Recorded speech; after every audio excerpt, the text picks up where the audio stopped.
Good evening. The death of Parameswar Riang ignited widespread vandalism and arson in Gandachera, Dalai district.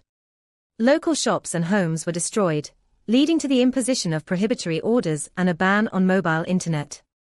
Security forces have been deployed, and several arrests made to restore order amidst the ongoing tension.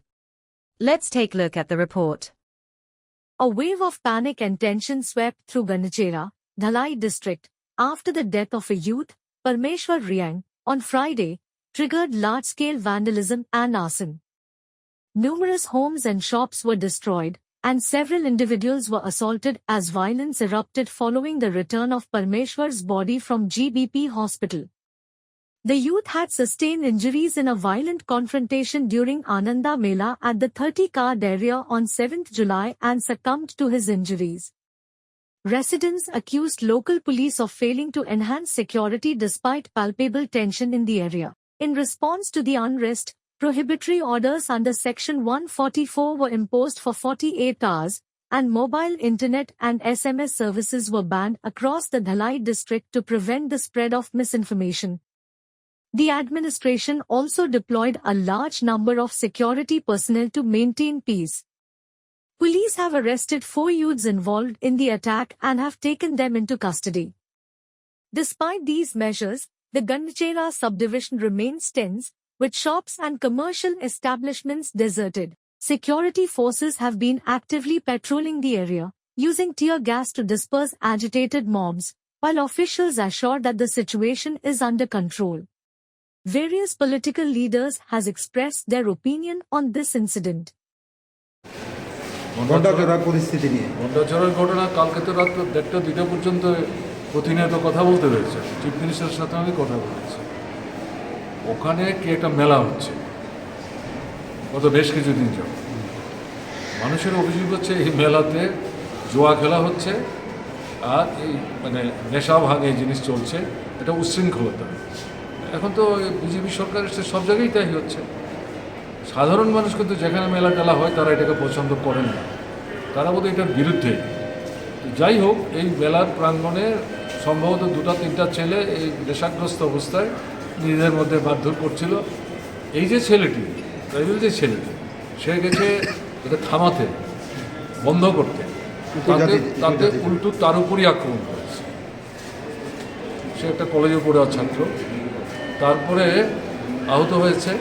সেখান থেকে তাকে জীবিত নিয়ে এসছে গতকাল সকালে, সে প্রাণ হারিয়েছে। এটা নিয়ে এলাকায় প্রচণ্ড রকম উত্তেজনা। সন্ধ্যার পর তার মৃতদেহ নিয়ে গেছে, কারণ এটা তো আরেকটা জটিলতা তৈরি করছে।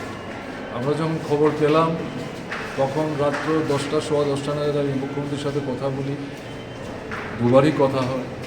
তিনি বলছেন আমরা দেখছি। আমি বললাম যে শান্তি তো ফিরিয়ে আনতে হবে, স্ট্রংলি সেখানে ভূমিকা নেই, পুলিশকে কার্যকরী ব্যবস্থা নিতে বলুন। উনি প্রতিশ্রুতি দিয়েছেন যে আমরা সব দিক থেকে চেষ্টা করব। আমি শুনলাম আজকে সকালবেলা ওখানকার মহকুমা অফিসে এটা সবাইকে নিয়ে পিস মিটিং রেখেছে, সেটা আমাদের পার্টির নেতারাও গেছে। ঘটনা যেখানে সরকার বা প্রশাসন চাইলেই এই ঘটনাটা ধামাচাপা দিতে পারতেন বা এই ঘটনার নিরসন করতে পারতেন, দেখা গেল প্রশাসন নির্বিকার। দুটি সম্প্রদায়ের মধ্যে একটা দাঙ্গা বাঁধিয়ে মণিপুরে যে ধরনের দীর্ঘস্থায়ী একটা ভাতৃঘাতী দাঙ্গার সূচনা এই সরকার বিগত 1 বছর আগে করেছিলেন, যা চলছে আমাদের রাজ্যেও এই ধরনের একটা পরিস্থিতি তারা ইনভাইট করছে। প্রশাসনের এই ভূমিকা নিন্দনীয়। রাজ্যের মুখ্যমন্ত্রী এই বিষয় নিয়ে কোনো পদক্ষেপ নেননি। গতকালকেও আমরা ডিজিপির সঙ্গে মিলিত হতে গিয়েছিলাম পুলিশের প্রধান কার্যালয়ে, এবং সেখানে এলও উপস্থিত ছিলেন। ওনাকে এই ঘটনা আমরা অবহিত করেছি। এখন অবধি পদক্ষেপ সেখানে নেই। বিভিন্ন উপজাতি অংশের মানুষ, উপজাতি অংশের মানুষ তারা জঙ্গলে আশ্রয় নিচ্ছে, বাড়িঘর জ্বলছে, দোকানপাট জ্বলছে, থানা ঘেরাও হচ্ছে, থানায় গিয়ে হামলা হুজ্জুতি চলছে।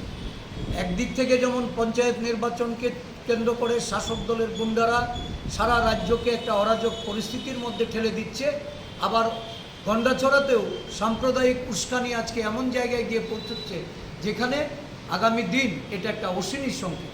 আমরা দাবি করব অবিলম্বে এই ধরনের নিন্দনীয় ঘটনায় প্রশাসন ভূমিকা নিক, শান্তি প্রতিষ্ঠা করুক এবং জাতি উপজাতির সম্প্রীতি রক্ষার্থে কঠোর পদক্ষেপ গ্রহণ করুক। এটা দুঃখজনক, এটা হওয়া বাঞ্ছনীয় না। তো সে ব্যাপারে গতকালকে রাত্রিবেলা আমার সঙ্গে স্থানীয় নেতৃত্বদের সঙ্গে কথা হয়েছে এবং আমাদের মাননীয় মুখ্যমন্ত্রীও সে ব্যাপারে সজাগ দৃষ্টি নিয়ে সেখানে খোঁজখবর রাখছেন।